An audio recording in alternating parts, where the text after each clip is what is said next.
আসার সময় ফোন করে বলছে যে রেডি হও, একটা জায়গায় নিয়ে যাব। তো আমি বললাম কোথায় যাবে?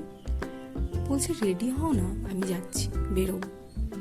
তো বলতে আমি যেমন বলা তেমন রেডি হওয়া, আমি তো বেরিয়ে পড়েছি তাড়াতাড়ি।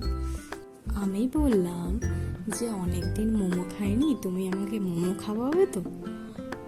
বলছে হ্যাঁ খাওয়াবো, তুমি বেরিয়ে নিচে আসো। বেরিয়ে তো নিচে চলে গেল, কিন্তু বাবু মশাইয়ের তো দেখা নেই। দীর্ঘ সময় অপেক্ষা করে করি তারপর এলেন বিগত 10-15 মিনিট পরে।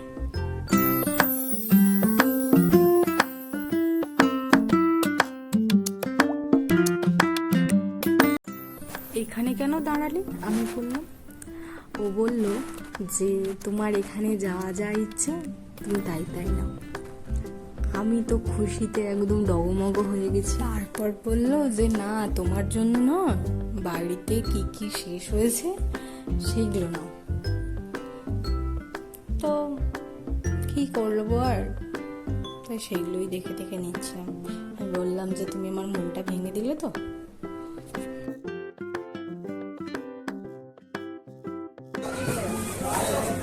পেঁয়াজ আছে, অনেকগুলো আছে।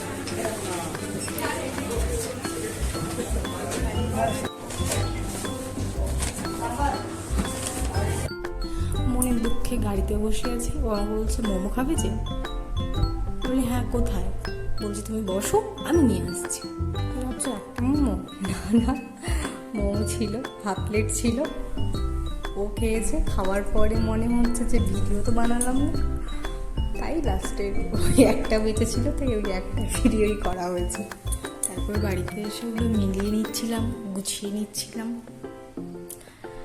আজকের মতো এইটুকু ভিডিও। যদি ভালো লেগে থাকে লাইক, কমেন্ট অ্যান্ড সাবস্ক্রাইব করে দেবেন। শুভরাত্রি।